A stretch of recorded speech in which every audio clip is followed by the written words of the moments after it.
Hi there everyone, welcome to this week's video where we're going to have an interesting discussion of Immanuel Kant and Johann Gottlieb Fichte on lying. In particular, we're going to explore a question that was opened in our earlier reading on deontology, but that we didn't really have the opportunity to explore in very much detail yet, which is something like, how should external circumstances determine our moral decision making? So, just to get us going here really quickly, we can see that very many of the ethical theories that we have discussed have sort of built-in aspects of the theory that make them sensitive to context. So, for example, in the utilitarian theory, a kind of action that would normally produce the greatest consequences might, in certain circumstances, produce actually really bad, horrible consequences. And so in that way, the utilitarian system is, as Schaefer-Landau says, flexible. Similarly, in the case of virtue ethics, one thing that virtue ethics really emphasized is the importance of practical wisdom. And having genuine practical wisdom on Aristotle's account means understanding exceptional circumstances. So you can have the virtue of honesty, for example, and still find it necessary to tell certain kinds of lies in certain kinds of circumstances. And similarly, the existentialist moral theory eschews the, sort of absolute rules altogether. Everything is contextual and based on your own freedom in judgment as a particular person. This leaves the deontological moral theory in an interesting kind of conundrum. On the one hand, it's kind of characteristic of deontological moral theories that you propose or defend unchanging moral rules as rules that ought to guide behavior and presumably ought to guide behavior in all circumstances. Part of the way that deontological moral theorists respond to the utilitarians in other moral theorists is by suggesting that they make accidental circumstances too consequential to moral decision making. Moral decisions shouldn't be accidental in character, and if it's based on the consequences, then whether an action turns out to be moral or immoral therefore depends on accidental circumstances. But then there's a very interesting question. Well, how far do you take this idea? It's all well and good to say something like that, our behavior, our moral decision making ought to be guided by principles. But you have to wonder, what use are those principles if they don't respond to the particular circumstances that the agents who commit the actions find themselves in, right? So what use are these rules if it seems like they are unable to accommodate for the particulars of circumstance?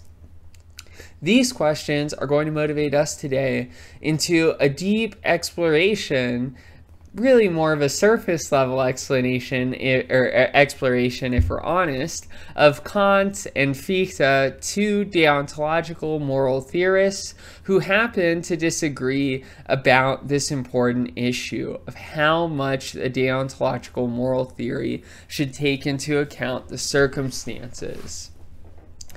Kant argues for the extreme view. Kant argues that actually nothing about the circumstances is relevant to the moral rule at all, which means that we should refrain from violating moral rules even in extreme situations where there is a significant prudential reason for lying or engaging in any kind of wrongdoing. By contrast, Fichte argues that ultimately our obligations are defeasible. If circumstances do not permit us to act morally, then we should see that the rules weren't meant to apply to these emergency cases. I've used lying as the principal example for this lesson, but really the issue is not really central to lying at all. It's central to the idea of, you could say, minor wrongdoing. We usually think that it's wrong, at least in some sense, to lie to another person. But we also think that the wrongness of this lying is easily defeasible. This is reflected in the fact that, for example, it's sort of a regular cultural trope for us to think about someone and they're asking for a white lie. So, you put on a dress and you ask something like, do I look fat in this dress, or something like that, right? Then we all know, or at least it's sort of commonplace cultural knowledge, that in such circumstances you are expected to lie, even if the truth is, oh, the dress does make you look fat, right? That's a mean thing to say to someone, so the expectation is that you provide this person encouragement. Now, in this situation, Kant is such a hardliner that he is going to argue that even in these cases, even when the lie has no significant consequences, it hurts no one, and is what we might call a white lie, that the lie is still immoral. Hence, Kant's essay is on the supposed right to lie from philanthropy. So Kant notices that even in his own time, that it was regularly maintained that lying is morally acceptable if it helps people, right? If it's going to produce greater consequences. You can see why Kant, as a deontologist, is not very enthusiastic about this proposal. Because if immoral actions can become moral because they produce certain kinds of consequences, well, we should give up on the deontological approach to morality and just be consequentialists. So Kant, in this short essay, argues against the tendency to see white lies and other similar harmless lies as morally permissible. Kant argues that even harmless lies, or even helpful lies, helpful to everyone involved lies, are still immoral. Now, what is Kant's reasoning for this idea? Kant's idea is that lying violates a principal duty that we owe not just to other human beings, but actually to humanity as a whole. This is an interesting way of thinking. We don't normally think about offenses, immoral actions, as hurting all of humanity or something like that. Normally, we think about actions as harming particular persons. But Kant argues that the true moral wrongness of lying doesn't reside primarily in the harm done to the person lied to. That's what the harmless lies and the white lies seem to track onto. Our moral intuition is the lie's wrong because the person that got lied to got hurt. But if they aren't hurt by the lie, then the lie isn't wrong. Kant is going to argue that even in such cases that lying is wrong. And Kant builds his case on the idea that what's really harmful about lying is not producing certain kinds of circumstances, right? It's not that, someone's going to find out and it's going to hurt their feelings and so on and so forth.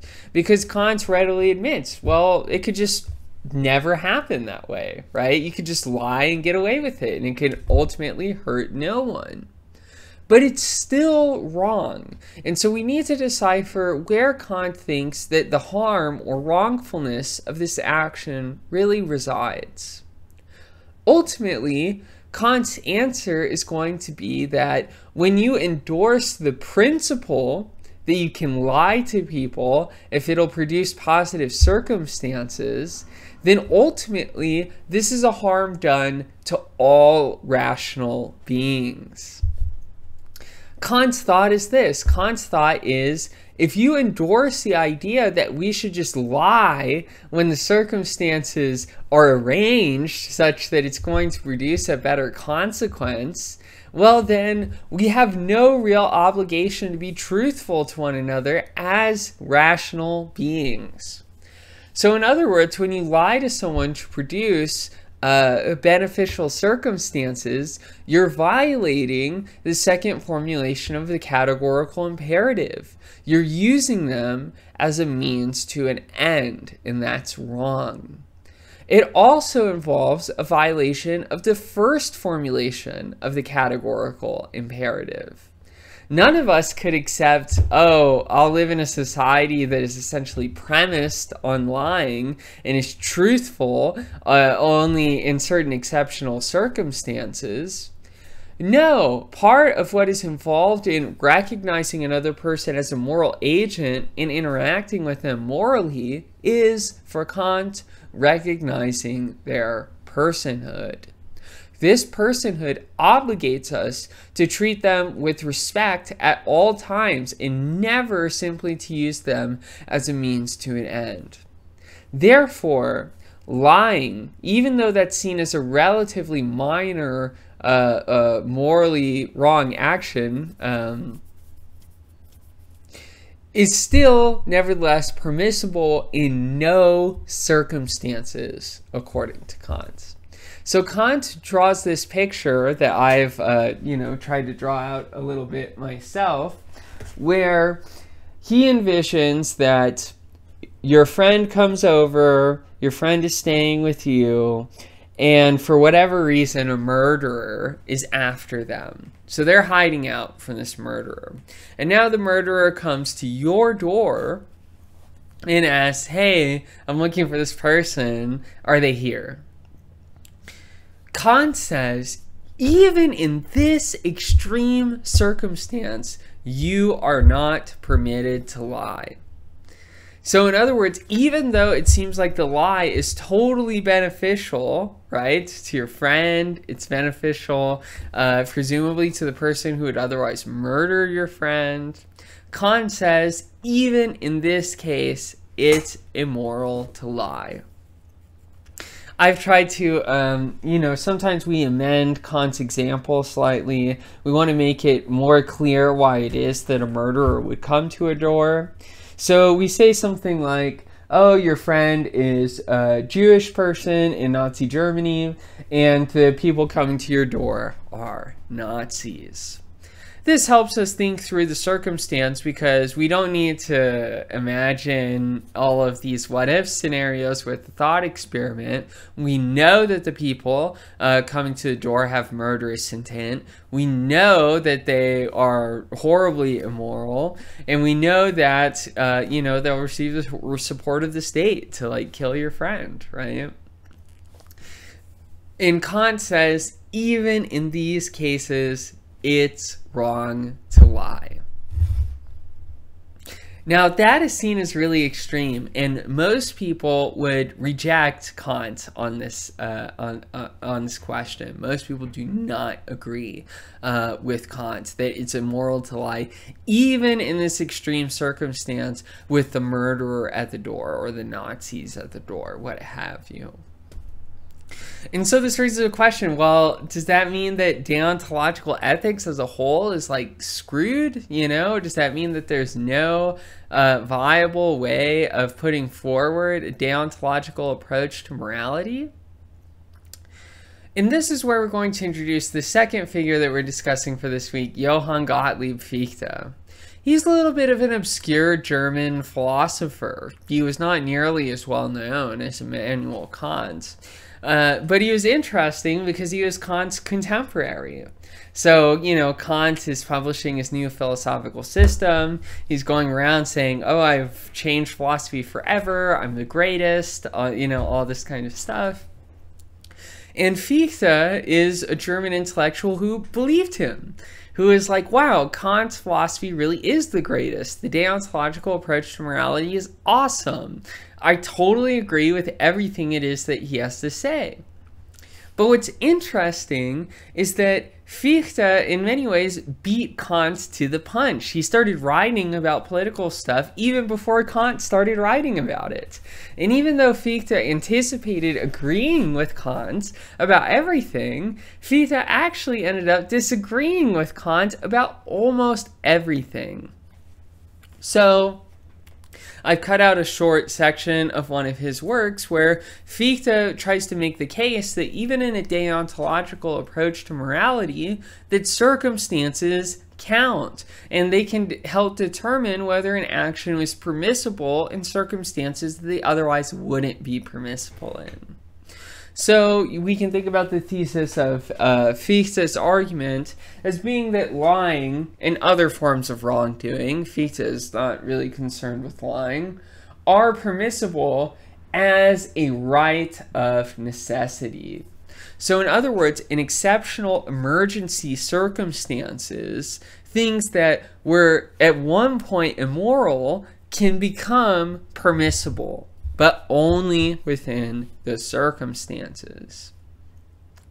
The example that Fichte gives and proposes is one where you're on a shipwreck and you're one of the survivors, and you have, I guess, your buddy, your friend, right, who's another survivor, but there's only one plank. Right? You need the plank to reach shore, presumably, and the plank is not sufficient to carry the two of you. What do you do in these circumstances? Does morality just require that you essentially keel over and die? How should we handle these sort of cases? Fichte argues that in these circumstances, it's actually permissible to do whatever you need to do to survive. So that can be pretty, gory, right? I mean, Fichte, I think, pretty clearly seems to imagine a circumstance where you're fighting over this plank and one person lives and one person dies.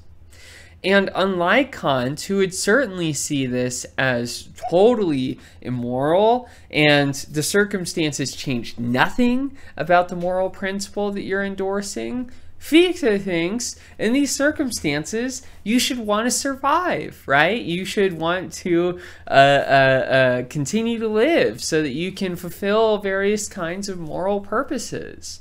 And while it's very unfortunate, obviously, that in these circumstances you had to do something wrong in order to ensure your survival, that at the end of the day, a deontological theory can accommodate this idea.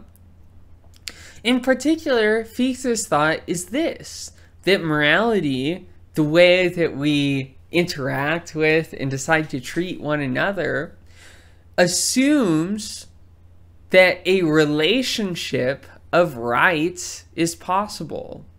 What I mean by relationship of right is I just mean that it's possible for people to coexist in these circumstances. That's what, in a way, makes it even possible for us to treat one another as moral beings. But in extreme catastrophes, in emergency situations, that assumption that we have the ability to live together harmoniously falls away. And in that way, so too does your obligations towards other people. So Fichte is interesting because he's a deontologist, so he still thinks that what's important are the rational principles underlying your behavior. But Fichte thinks that as rational creatures, we can recognize that this relationship of right, in a way, was the condition for our ability to live together harmoniously. And when accidental circumstances or emergency situations make it such that those conditions no longer persist, then in a way all bets are off. So I hope that you found this week interesting. I think that this week is a very different kind of moral dilemma. In our previous moral dilemmas, we identified maybe 2 different points of view that adopt different moral theories or perspectives. This debate is interesting because Kant and Fichte actually share a moral theory, at least in outline, and believe that the consequences of that moral theory diverge. Do you end up agreeing with Kant that Fichte is too loosey-goosey, that we need absolutely binding moral rules? Or do you agree with Fichte and think that the moral rules that we endorse are dependent on certain kinds of circumstances?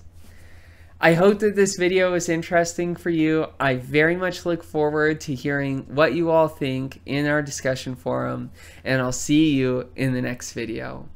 Bye.